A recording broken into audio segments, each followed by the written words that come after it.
But watch out for plastic pagans, because most of the bullshit that we fight against constantly, that is based on absolutely nothing, is from the plastic pagans. All right, this is Hyperborean Radio. We're back. I'm Celtic God. The Lore Keeper is here. Yes, I am. We're feeling all sorts of rested and revivified. I like that word. All the words. We've got the verb and the gumption. Yeah, let's start with the definition of what we're talking about today. Plastic paganism. So go ahead and explain it, because you coined it, so I'll let you explain it. So plastic paganism is not pop paganism. Pop paganism is something we talked about in a previous podcast, to just people that take pop culture as if it's the actual lore. Plastic paganism is actually more in reference to the artificiality, and specifically the plastic being referred to here is not just the feel of artificialness and sort of pretend, but it's also credit cards. Because how people are basically able to do plastic paganism is they spend money. They spend a lot of money, and then they end up. Well, they're buying their spirituality. They're buying it. It's a commodity. It's not an actual spirituality. And what it basically turns into is it's like someone that wants to be a shaman. But instead, and the thing is, we've all seen these people. We might not know them personally, but we've seen it. Oh yeah, we have. But like someone wants to become a shaman, whatever. So instead of going out into the woods or whatever and trying to do hermit or shaman or witch or whatever stuff from actual history and lore, they spend a few $1,000s buying bear fur from a fur farm. They buy a mask. They get a bunch of runic tattoos. They have like an Odin is my homeboy t-shirt.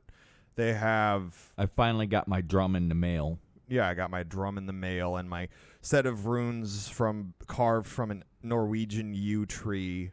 Oh, and I ordered this wonderful set of 100% natural tallow candles. Yes. We've all seen this before, and it's really... Well, and I've seen... It's empty. It's hollow. It's worse than that, actually. It's detrimental. Well, yes, because here's the thing is, if you can buy it, it's not spirituality. Mm-hmm. It's as simple as that. Well, now, this is going to be my one moment of trying to be fair. So, for anybody that made it through that first little bit, here you get to hear Celtic God trying to be fair.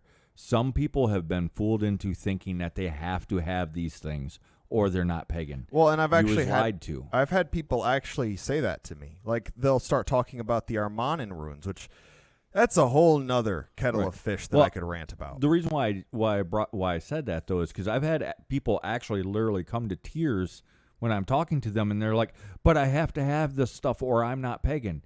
No, you don't. You don't. You've been lied to. You've been misled. You don't. If you need stuff for any spirituality, it is not spirituality. It's not that you can't have the stuff, but you don't need the stuff. It doesn't make you more spiritual. It doesn't make you better. It doesn't make you anything other than a person that just has stuff. Well, and here's the thing is, because you don't read the runes, it does not make you not pagan. In fact, you're more pagan than the person who's trying to read the runes, because the reading of runes was invented by Hasbro. Well, and the old, because there are old writings saying that this person or that person read the runes. It's not the same context as it is today. And typically, if you read the things that actually describe this, the stories actually describing this in the historical context, usually they would go outside. So it's like reading the signs is a... Yeah, that would be a better translation is reading the signs. But it's like, oh, my left knee it's stiff, so it's going to rain tomorrow because it hasn't rained in a while. The reality of the stiff knee is just the weather's going to change. It's how people with arthritis know when it's going to rain, when it's not going, or when it's going to stop raining. Is the joints swell and it aches, and they've just paid attention. Well, and you can see elements of it in nature, like one of the signs that it's going to rain is when the leaves turn. Yeah, or they're thirsty. They're waiting for rain to happen. It doesn't necessarily mean that it's going to rain, but if you're in the north, it rains fairly regular. And then, the soil is getting dry because the leaves are turning upside down and they're waiting for rain. And usually by the time the soil dries out, that's when rain is coming, because that's just how things work out. And trees do have a pseudo-intelligence. Well, they'll actually take care Well, of I'd their say that sick. they have a perfect tree intelligence. Yes, they'll take care of their sick. They will actually release things to discourage predators, warning Now, signs do they to other have trees. deep conversations about the meaning of the worms crawling around the roots? I doubt it. Maybe, but I'm not a tree, so I don't know. Well, it's part of the thing that people don't understand is there is a difference between something's intelligence, being intelligent, and intelligence. Mm-hmm. But that's a whole nother Right. topic we can get So- off into. As far as the plastic paganism goes, these are people that are trying to buy their spirituality, and it doesn't work that way. We all know it doesn't work that way. We're perfectly willing to be the meanies to put our foot down and say, no, this isn't actual paganism. When you do this, you cannot buy your spirituality by buying things. That doesn't mean, well, because like we sell shirts, that doesn't mean, oh, don't buy anybody else's stuff, just buy our shirts. We appreciate the people that buy our shirts and stickers because it does help us. There's a difference between supporting somebody because you like the work that they do and the things that they put out. So if you like the shirt and you like the sticker and it's amusing to you, by all means get it. But you don't have to buy it for spirituality. If you have to, it is false. It is a lie. Just like with Patreons and what's the other things that people have, subscribe stars and whatnot. There's a bunch of different There's a bunch of programs different now. ways to support various people that you really appreciate their work. Buying their books, buying their shirts, buying stickers, just sending them money. And all of that it's great. It's fantastic.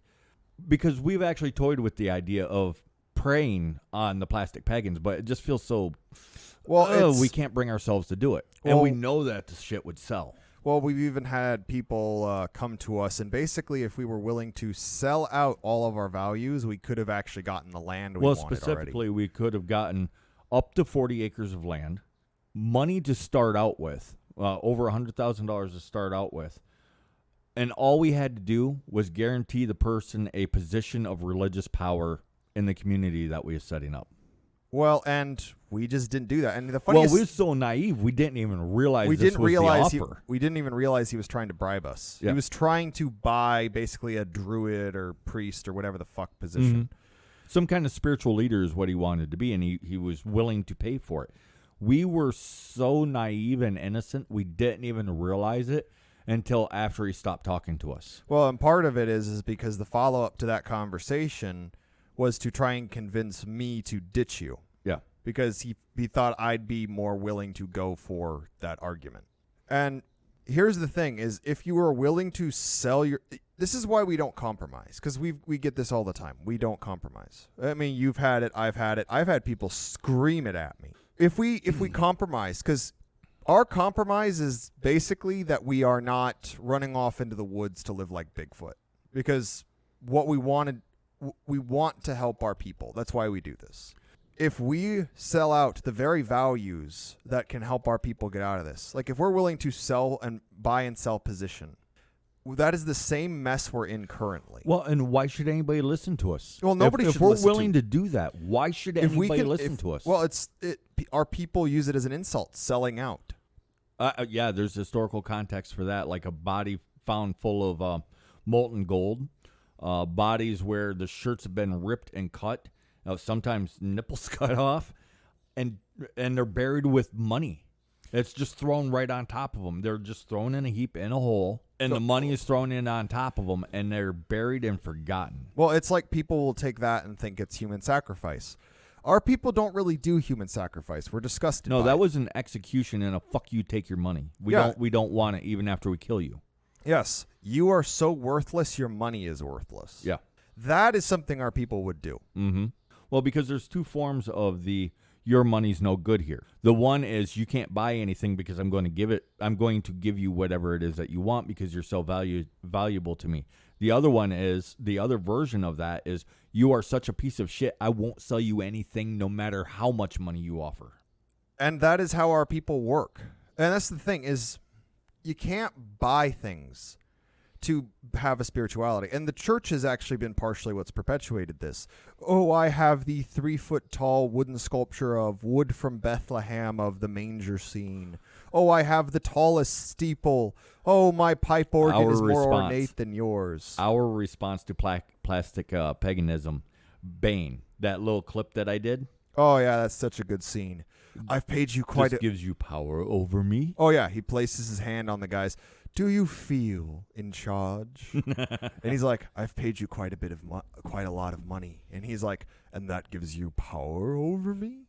That is actually our response once we know that somebody's trying to buy us off. But we're so innocent in that regard. We're so honest in that regard. We don't even notice when people are doing that. Well, I've had not at first. It's not that we never notice. It just takes a while, and it's because our mind doesn't work that way.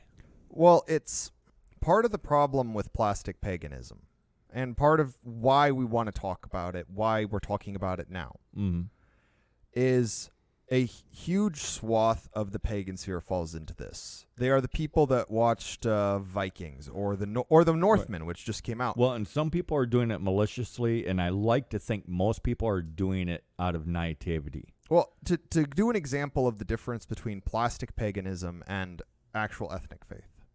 Tattoos. We even did a post on this a while ago. If you get a tattoo... just recently, actually. Yeah.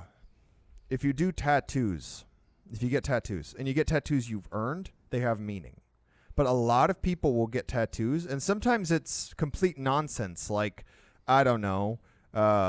Kermit the Frog mowing your pubes. Yeah, Kermit the Frog mowing just your a smiley pubes. face. A entire back tattoo of Garfield the cat as a samurai, stuff like that. Some people will do it because they think that pagans are supposed to do this, so then they'll look up traditional tattoos. Except you have to earn those. Right. And here's the thing is, I have a different standard for Fred, the fan of the Vikings TV show, or Fred, who's just really into Celtic folk music, than I do for someone who is actually trying to be pagan. Right. Once you're trying to be pagan, you have standards you have to follow. Mm-hmm. That's how it works. And we're not saying remove them.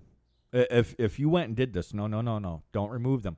Use them as a teaching tool. And we've discussed this 100 times if we've discussed it once. Don't remove them. Use them to teach people. Like when I first got into paganism, I thought all pagans were supposed to have tattoos, and we're supposed to strive to have those or scarification.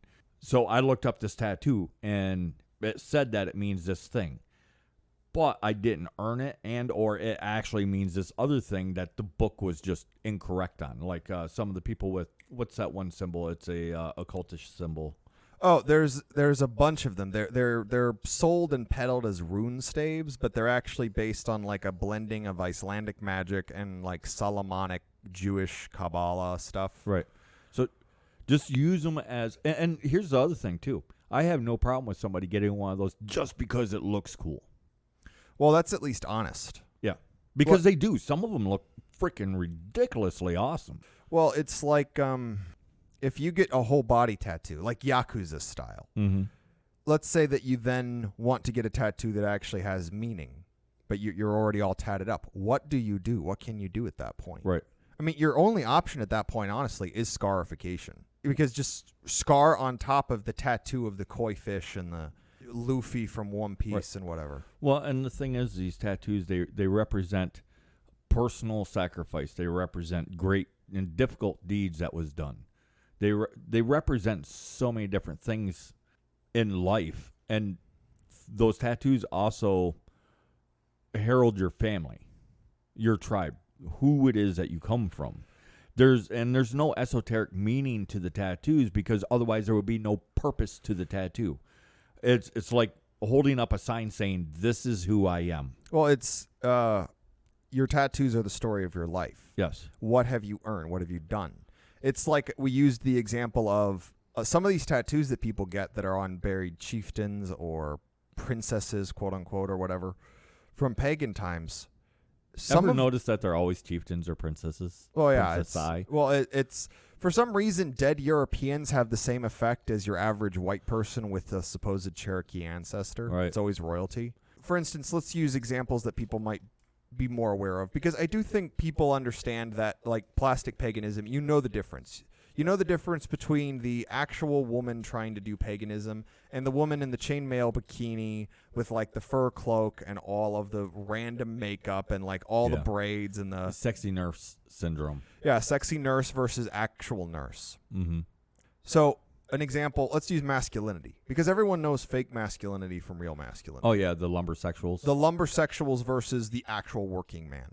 Everyone knows the difference. Oh, yeah, you can see it on them from a distance. Well, and one of the dead giveaways, honestly, is that hipsters and people... The overly groomed beard is one of the dead giveaways, because if you look at historically, you didn't really trim your beard, and if you trimmed your beard, you trimmed it. You didn't then go back and then retrim it to keep it that perfect shape. Right. That most people would just Rich let people grow. did that. Yes. Rich, useless people that didn't actually do anything did that. But then you have, for another example, let's use Christianity. And we'll use folk Christianity because it's a different weird thing. Mm-hmm. But there's the actual ones. I like the thing that you said the other day. I love folk Christians. Oh, I love folk Christianity. Where else can you find supposedly good Christians committing heresy and blasphemy on a regular basis? Yeah. It's awesome. Well, it's true. It's like, tell me Santa Claus spawned out of good puritanical Christianity. But with all of these things, if you take, like, for instance, let's use the film Dogma. In Dogma, there's the stereotypical meme statue of Jesus Christ where he's going, got his fingers pointing at you and he's kind of going... And everyone knows that is a joke. It's how commercial the church has become.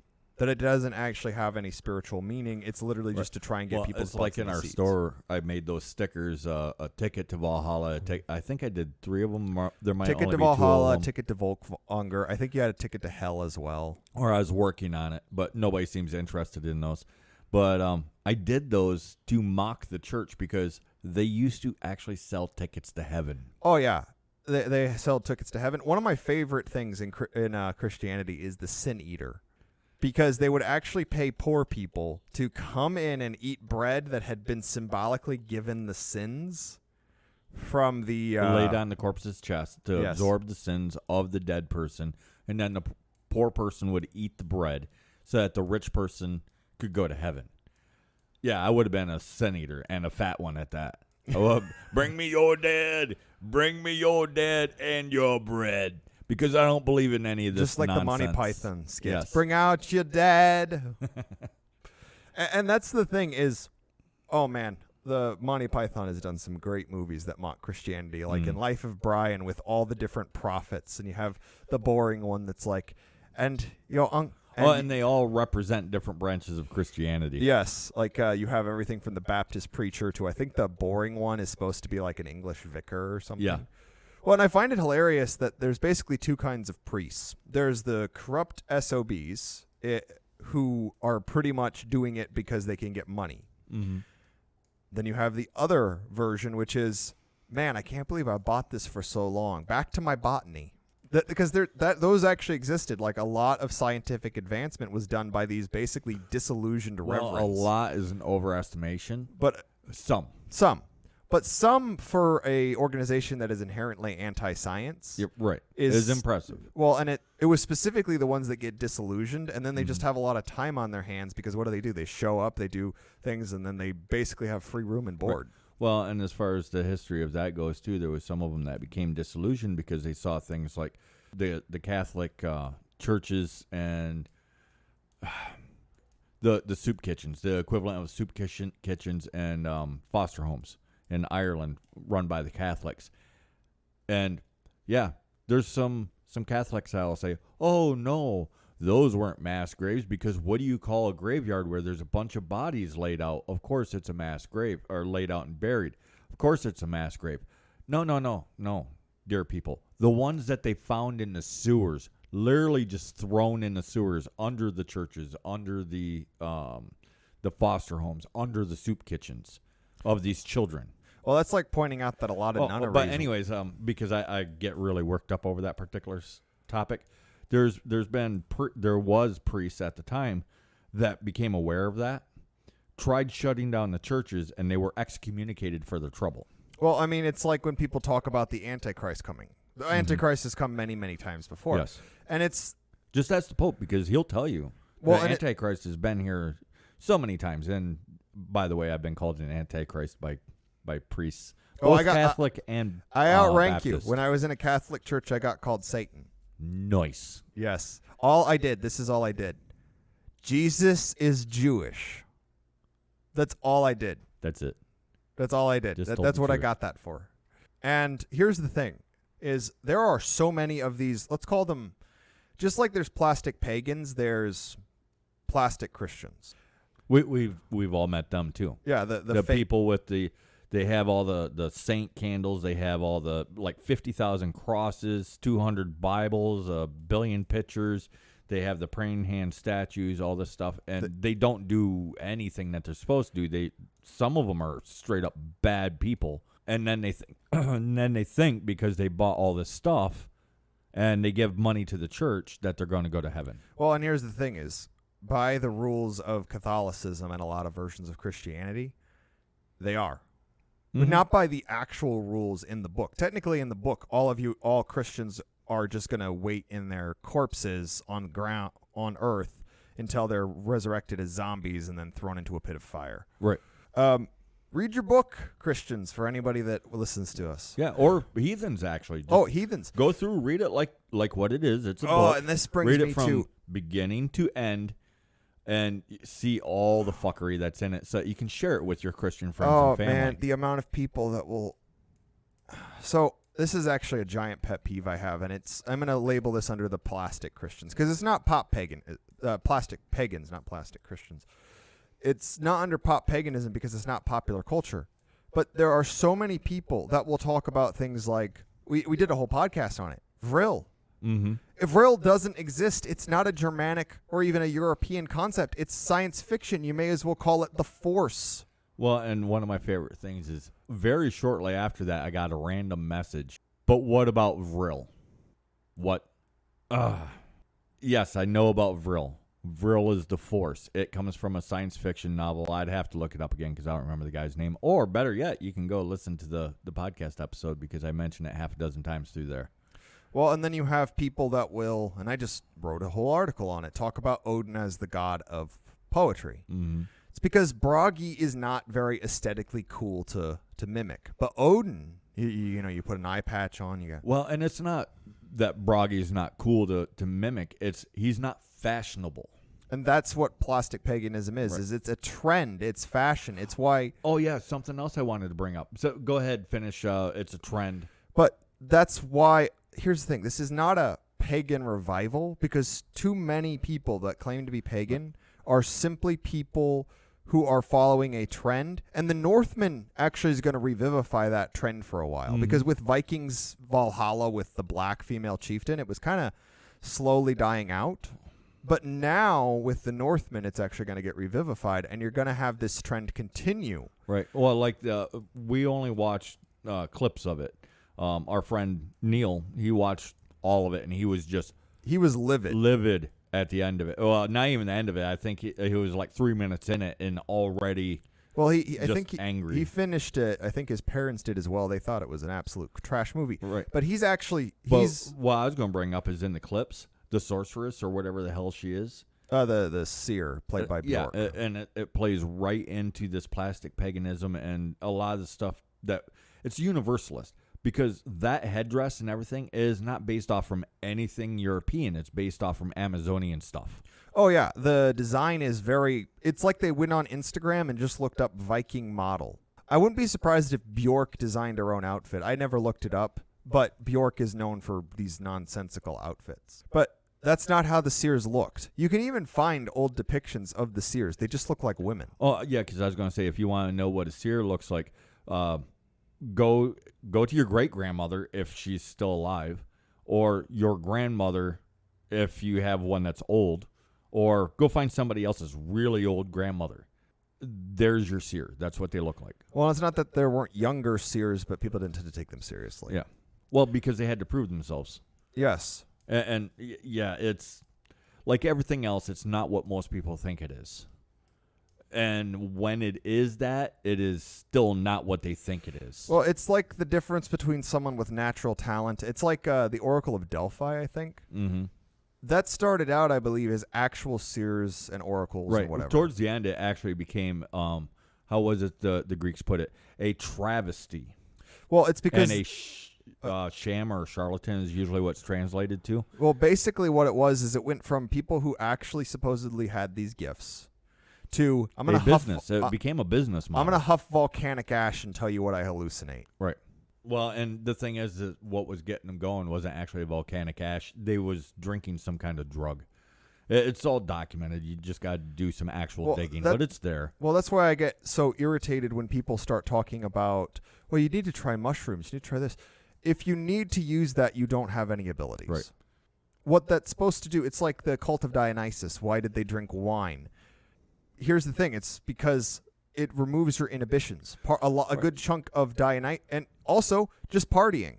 That's what I think, honestly, most of it was. I don't think it was like some religious or holy rite. It was just they drank wine and, oh, hey, yeah, Dionysus, the god of madness and wildness and wine. Yeah, and wine, basically. Yeah, let's word it that way because otherwise I have to dig deep into my thesaurus to find the right words. That's why I stutter sometimes, is because we're teaching, whether we want to or not, we're teaching. And the way that we word things matters. But anyways, I don't think that the wine and praise Dionysus and Dionysus bless me as I drink your wine. No, they just, the wine is associated with Dionysus and you don't drink it to get close to Dionysus. It's kind of the other way around, I guess. You get close to Dionysus because you are drinking it. But then again, if you rely on it, you got to remove the fucking religion. The religion fucks it all up. Well, and here's the thing. As soon as you do, it's like what we was talking about the other day. Intention matters. If you do a good thing for the intention of other people saying what a good person, you are not a good person. Well, it's like there is more power in Easter eggs, for instance, because everyone knows Easter eggs, or putting up a Christmas tree. If you're doing it just because you like it and because it's the season and you want to have it up for your family. Bravo, man. You're doing it right. Because once you're like, well, you see, this represents the tree of life, and these eggs are for the symbolic fertility tokens or whatever, they actually lose power because now you're doing it with intention. You're doing it with conscious intention. That's the issue right there. It's that conscious intention ruins it. Sorry, that's just the way that it is. And that's part of the reason why you can't pick your gods. Your gods pick you. Well, yes. Whoever your patron is, you pick it. Like, there are cults that have broader things, but it's sort of like joining a fan club. Doesn't necessarily, like, say you join the Star Trek fan club. It doesn't necessarily mean that you are on good terms with Will Shatner. Right. Will Shatner might hate you. He might have a what are those things called where you can't come within so many yards of a restraining order. Yeah, he might have a restraining order on you. Well, and that's the thing is, and that's a gross oversimplification. It's more complicated than that, but whatever. Yeah. Well, really, without one-on-one and spending a lot of time with people, we can only paint with a broad brushstroke. Well, here's the thing is, like, I've tried to bring this up to people. The reason that everybody ends up focusing on just the few major gods typically from each pantheon, it seems to be one of two things.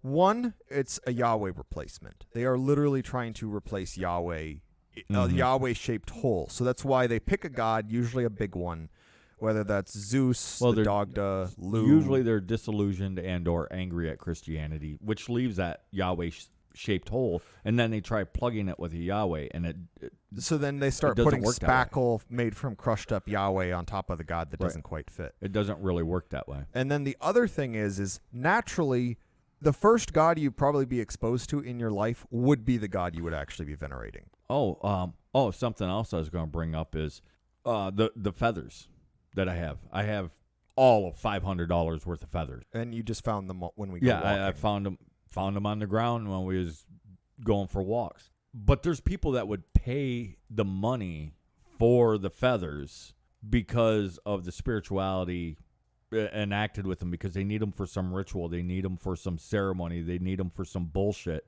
and you don't.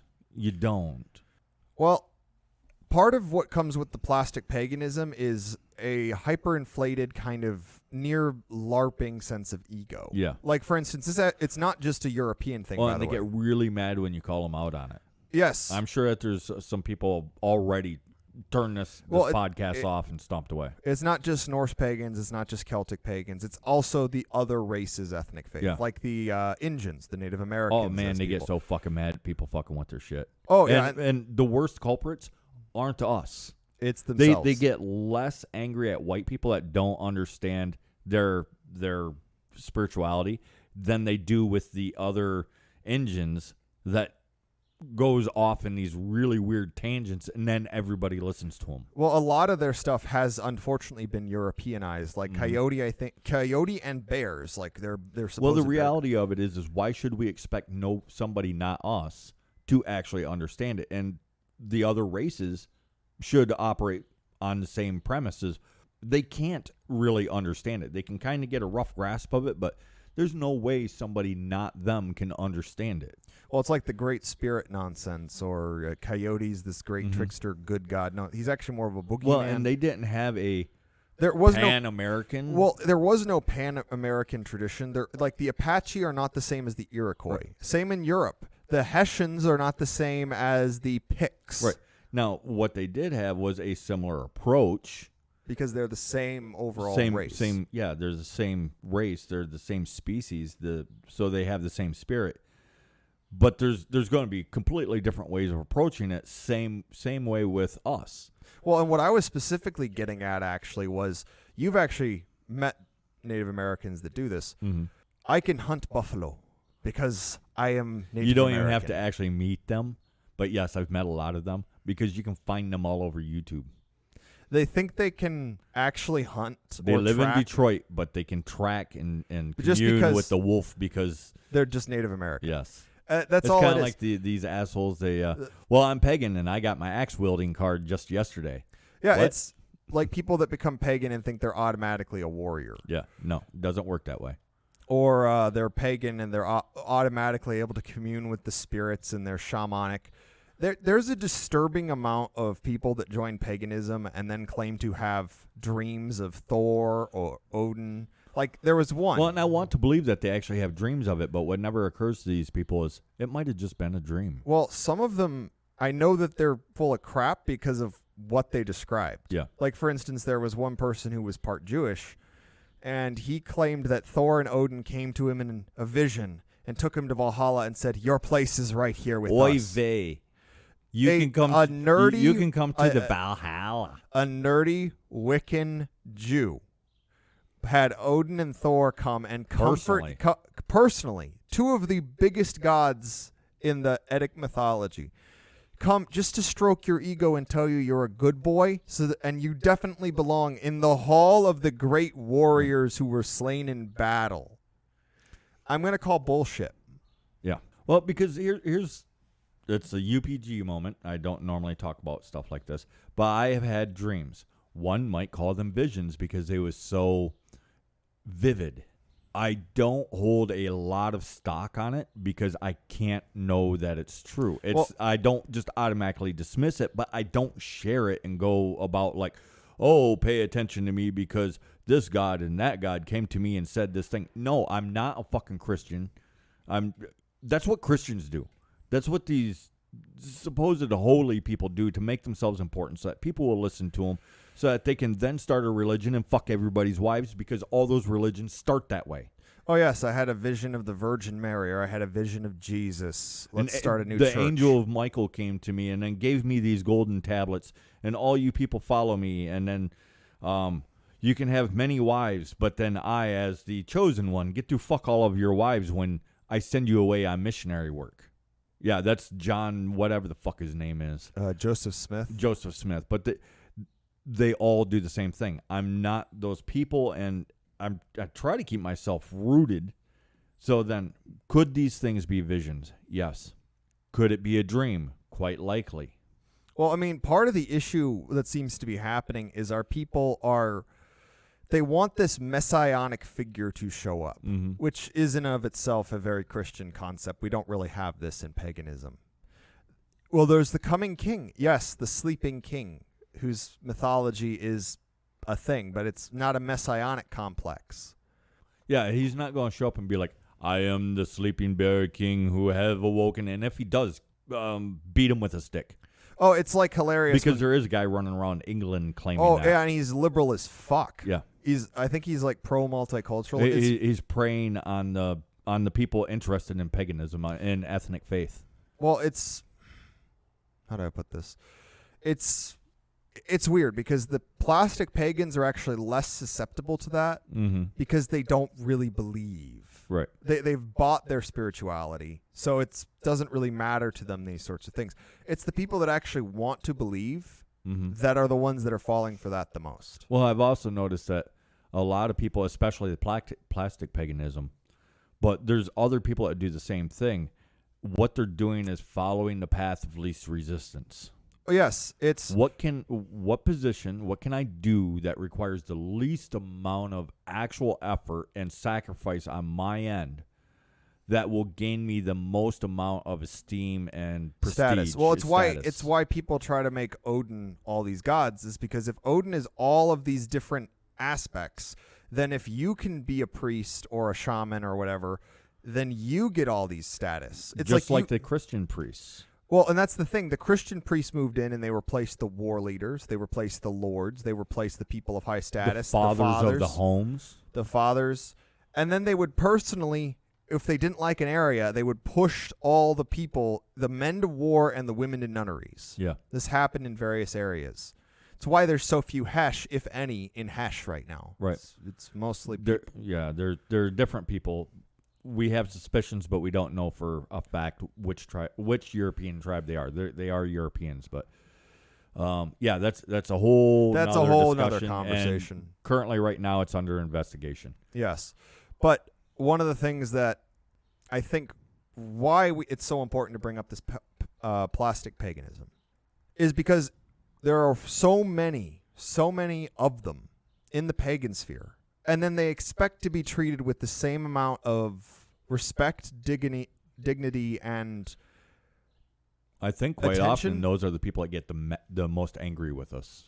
Yes. Well, it's like there's them on YouTube. And the annoying thing is part of the dead giveaway, at least for me with plastic pagans, is, and I'll give the audience actually a challenge here. Is if they can't do paganism without the toys and the widgets and we're not saying throw them away. Pack them up, put them in a closet. Yes, this is my challenge to anybody that's worried about aesthetic paganism, plastic paganism. Right. Take because, the rune stones. Hold on, before you do that, it's because we suspect some of the quote unquote plastic pagans who have bought the things because you think that you need the stuff. You're actually being genuine. So this is your opportunity to test yourself. Am I actually genuine? Was I fooled into getting these things, or did I actually get them just because I like them, or did I get them because I think that I need them? So then comes this part of a challenge. This is why the challenge. We want you to, if you suspect that you might possibly be because you've bought all these religious trinkets, try this just to see if you might have actually fallen into that trap. Well, and then there might be some people that have been doing it saying they're a pagan, and they didn't even realize that it's pretty much just counterculture. It's like goth or emo to them. So take all these things. Take if you've got candles, rune stones, all your ceremonial and ritual stuff. All the stuff, and then just pack it in a box. Don't altar, get rid of it. All of that. Just pack it up in a box. And then just put it aside. Put it in a closet. Put it under your bed. Put it wherever you can put it. And then go 3 months. 3 months without opening it up and using it. And still do paganism. Yes. So, in other words, live your life well. Be noble. Can you still be noble without a special flute or a what's that bowl that you rub your penis around on until you shriek in an even tone? Yeah, the singing bowls. And the special candles and the chants. And can you still be noble without all that stuff? It's a serious question. Can you still commune with the gods simply by, I don't know, living life? Well, here's the thing: is if you can't be your religion, if you're bum fucking naked, then you don't actually have a spirituality. What Right. you have is fashion sense. And the thing is everybody knows this is true. We everybody on the planet knows this is true. If you cannot have a spirituality without having the stuff, then it is a rich man's religion. Well, and that's what we're trying to avoid, honestly. We're trying to... Well, the thing is, ethnic faith is not a religion. No, it's a way of being. The way I've actually described it is ethnic faith is living your life the way you were meant to live it. That's why everything in ethnic faith is spiritual. And there is no good word for it because faith in ethnic faith is incorrect. It's not a blind belief. No, and here's what universalist religions are, and that includes the revealed religions that masquerade as pagan.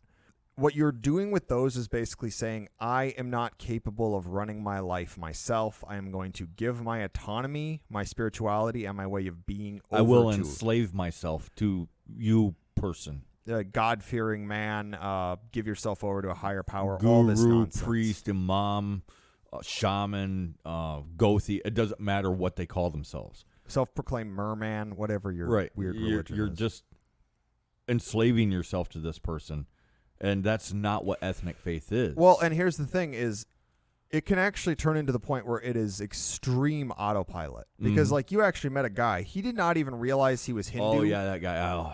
Until I 7 still feel years. bad for him.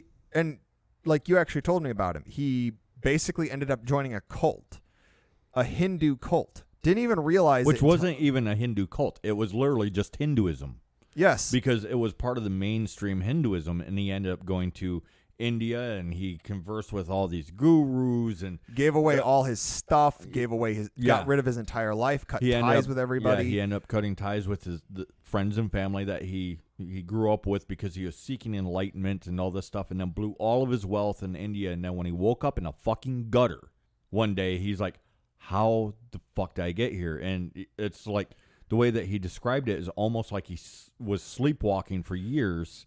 Yeah. And then he just woke up and he's like, I'm in a gutter in India. And I've been dreaming for these last 7 years. He didn't even realize he was Hindu. Yeah. That's the crazy part is he woke up and he's like, holy shit, I'm a Hindu. When the fuck did that happen? Mm-hmm. To the point when by the time you met him, if someone tried to bring up Hinduism in a positive context, he'd be like, no, you don't understand. You have no idea how bad this is. The dude would lose his shit. Like actually come to physical blows. Like PTSD level anger. Yeah. He was definitely scarred by it. Well, and what it was is because after he cut off all the ties and then gave away all of his worldly belongings, notice this also goes with many of these things, give away all of your worldly belongings. Then they just left him to fucking die. Well, it's because they couldn't milk him anymore. Mm-hmm. Because the thing is, that's kind of how Hinduism works. And he started off a fairly wealthy dude. And he fell so far that me coming up from the bottom, I bumped into him in the middle. Well, and that's the thing with plastic paganism. They are using you. Pay me $5,000 a weekend, and I shall show you for a weekend, a 7-day weekend at the spa, and I shall teach you all the intricacies of the internal spiritual blah, blah, blah. I can't even fucking mimic the crap because For it's $9.99 a month, that's as close as I can get. I can get you into Valhalla. And they, so many of them do this. But has anybody noticed how many priests, spiritual leaders, guides, and they have the dreams and the visions and the meditations there are in the pagan circles? So my point that I was going to bring this up earlier, when you said that we aren't actually in a pagan revival yet, I was going to bring up the yet part. This has happened several times before where people, they start searching for a spirituality, so on and so forth, and then an actual pagan revival starts, and then because occultism will usually be in the beginning, people start waking up, realizing that it's not that occultism isn't it. They start actively pursuing, but occultism remains a taint. And then you end up with priests, and then occultism kills it. And then the occultism has killed every single pagan revival. Yes. And it's because people can't get rid of it. We need to get rid of it. The pagan revival isn't yet. We're actually early. Well, what we have to start doing is treating occultism and Christianity the same way most Christians treat paganism. Yeah. It is a mythology that is not ours. It occasionally makes good comic books. Don't take tips from them on how to be pagan. No, and here's the beautiful thing is, like we mentioned earlier about the folk faith. The folk faith of Christianity, once you can figure it out, and it takes a while to figure this out, start picking out the Christian bits, what you're left with is basically a watered-down paganism. Well, and, man, here it just absolutely kills me a lot. So I think really for people to avoid a lot of the bullshit out there, just look for the plastic pagans. Look for the plastic pagans, and if you see a plastic pagan, don't listen to them. Because we find all kinds of experts and holy people, and then everything that comes out of their mouth, like they'll be talking about the pagan stories, et cetera, et cetera. You're trying to learn it right. If you're listening, you're trying to learn it right, and bravo. But watch out for plastic pagans, because most of the bullshit that we fight against constantly, that is based on absolutely nothing, is from the plastic pagans. Don't listen to plastic pagans. And that's the thing, is it's like, for instance, people will tell the story of the theft of the mead of poetry, and they'll try to use this as the means by how Odin is the god of poetry, missing several important things here. And usually cutting off the tail end of it. Oh, yeah. They'll just like a good Christian, they lose the tail end of the story because the tail end of the story doesn't match what they want the story to be. Well, they skip Kvasir. They'll skip that Kvasir was what the mead of poetry is made out of. They'll skip that all the Aesir drank of the mead of poetry. It wasn't exclusively an Odin thing by any means. They'll skip leave off the shit poetry. Oh, part. yeah. The fact that Odin is specifically credited with shitting out bad poetry. He shat it out. And by the way, you can read it on the last post that you did on the wilderhomes.life project, or wilderhomesproject.life website that we run. Yes. And this is one of the things. It's like when people talk about Odin giving his eye at Mimir's well. He paid it to Mimir in exchange for a drink. He didn't drop it in the well. Right. I understand how but cool plastic that sounds. pagans say it all the time. And it's because what people are or like they'll take Loki and make him responsible for every bad thing. Mm-hmm. Like Loki gets, weirdly enough, a lot of Heimdall stuff gets credited to Loki. Right. Well, like Thor going in the wedding dress. And Loki tricked him. No, it wasn't Loki. It was Heimdall. Yeah, Heimdall said it. And this is partly why the plastic paganism is so harmful, is because there are people who are trying to learn it right. Because by nature, how you learn about... Most of us try to learn it the right way, which is listening to people that speak confidently because they know what they're talking about. Otherwise, they wouldn't speak confidently, right? Yeah. Except for plastic pagans have no problem speaking confidently. Well, it's like people that are raised. Most people are Christians, so I use that example. They're raised, they hear about God, Jesus, probably the Virgin Mary, but ignore those. And then they'll talk about like a famous local saint or a saint that your mother follows or something like that. And then you also have occupational heroes like William Tell or Robin Hood and Paul Bunyan or Johnny Appleseed in the United States. You'll learn about stories of Davy Jones if you join like the Navy or a sailor. They typically tell stories of Stormalong or Davy Jones, and that's how you pick up stories. It's like, how do you learn the stories of a smithing god? You join a smithing guild.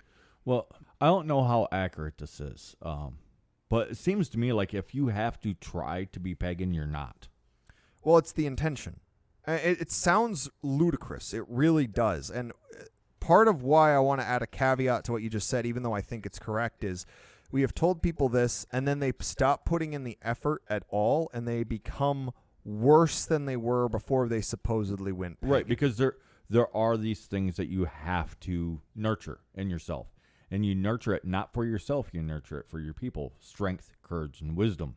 Wisdom is understanding, not raw knowledge.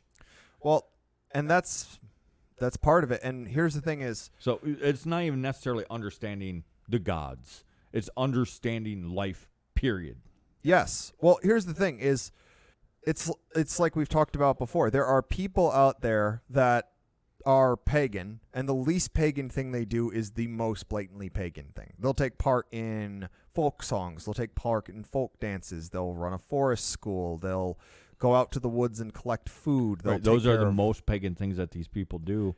And then they go to, I don't know, Temple of Odin, which is whatever. the least pagan thing that they do. Yeah, so they do the rune casting, and these and are quite often people will understand these things backwards.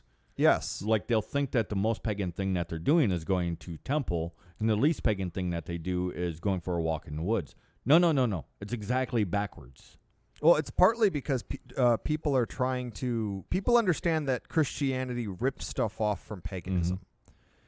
What they don't realize is, for some reason, people end up grabbing a hold of the Christian parts and ignoring the parts that are pagan that they picked up. Well, and I think that part of the reason why people end up grabbing a hold of plastic paganism is because otherwise you have to become strong. That doesn't mean that you have to deadlift a ton. I mean, if you can, bravo. But no, physically and mentally, emotionally strong. You have to become courageous.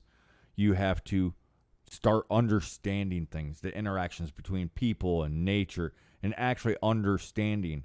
Yes, you're going to have to learn some things, but the knowledge itself is less important than the understanding that you can gain. And this isn't spiritual meditate your fucking way to the understanding. It's actually get your hands dirty. Well, there's too many funny hats and not enough calloused hands. Right, exactly. Because all these other the religions have funny hats. Ethnic faith has calloused hands. Develop the calloused hands. Love your family. Be noble. These are the things. That's what makes it so hard for so many people, and why they try to buy their spirituality is because they have to develop the strength, the courage, the wisdom, the three gifts from the gods to our people. They have to behave with nobility, even when they don't want to. Sometimes you just want to be petty, but you don't be petty. You be noble, which sometimes might come across as being cruel, but you're never cruel. Always kind, never nice, never cruel. But you are harsh, you're brutal, you're savage, you're ruthless.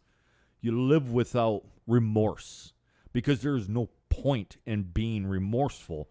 You move forward, and if you did something wrong, you never do it again. Period. There is no absolution. You can beg forgiveness all you want, and it doesn't matter if you are forgiven. Can you even forgive yourself? If you actually know that you did something wrong, the truth is no, you can't. So you will never get absolution. What you've done wrong is yours to carry for the rest of your life. But you have to become strong enough that you can carry it and keep other people from making those mistakes. You have to be an example. Plastic pagans don't want to pay that price. You don't need to know the names of any of the gods. You don't have to know these ceremonies. You don't have to even know history, really. That's knowledge, and it's all well and good. But don't get that stuff. Don't listen to plastic pagans. Just don't. They are going to lie to you because they're fucking weak. Okay. And that is pretty much the problem with plastic pagans. They're weak, and they have decided that they would rather try to buy with coin what they can't buy with hard work and honesty. Well, like that meme that we put up. It's a real picture of that, very loosely, let's call him a pagan priest. And there's a monster of a man standing beside him with his son, because that's the context there. The pathetic ass priest, you can see the connivingness. Yes, the weakness on him as he relishes the fact that this large man who could crush him is subservient to him. And why? Well, because he's got the book and the fancy sash, and I run this temple. And no. Well, and here's the other thing I really want to bring up is this is a ploy that people have done since the beginning of time. How do I get strong people to defend me when I'm not useful? I sell them I convince them they have an illness for which I only have the cure. Yes. I got some news flash for anybody that's worried about it. You don't need a go-between for the gods. Nope. You can talk to them without any props. All you have to do is just open yourself up and start talking to them. They may answer, in which case, if you know for a fact that they answered, you might poop yourself a little bit. But you might get a voice back in your head. It might just be you talking to yourself. It might be the gods talking to you. There might be no return voice, but that doesn't mean that you can't talk to them. Doesn't mean that one of them ain't listening. Well, and I'd like to bring up something we brought up on a previous podcast again. The balance episode. I brought up the 3 balance points of the triquetra, but there's a really common duality that people will talk about, Apollonian and Dionysian. There is a reason that in the ancients, among the ancients, there was a third point, the Herculean, the strength to do what you must. It doesn't matter how wild you think you are. It doesn't matter how high-minded you think you are. Without the strength and conviction to do what you want, to do what you must do. There you go. What you must do, whether you want to or not. Yes. What you must do, what you have to do, and what you can do for the people around you. Leonidas had strength of will. He had strength of character, and he knew he was marching to his death, but he did it anyway because that was the best bet Sparta had. And this is the thing, is the oldest parts of paganism. You can see it in our stories, in our culture to this day. We are a people who value heroes, and all heroes start as normal, average people. So, if we want to find out whether or not we have a heroic spirit and a spirit of just a good person and a good pagan, or if we want to find out if we're buying our spirituality, I repeat the challenge I said earlier. Take all of the pagan memorabilia you have, from the bear furs and the drums to the runes and the statues of Odin or the Dagda or Cernunnos or whatever. You can put it safely, even pad it up in a box and put it aside for 3 months. If you don't need that for 3 months and you can still truly be pagan in your heart of hearts and you know that you are doing what you can, then you've succeeded. You're not a plastic pagan. You have nothing to worry about. You are being honest, earnest, and trying your very best. And with that, the Lore Keeper is going to go out, and everybody, keep an eye out for plastic pagans, because just like the ocean, one's not too big a problem, but once you have thousands of the freaking things, there starts to be some issues. Yep. Plastic's bad for the environment. Reject the plastic pagan. All right. Yeah. I hope everybody got something out of this. So, yeah. Until then, I guess we'll see you guys next week. Stay strong, man.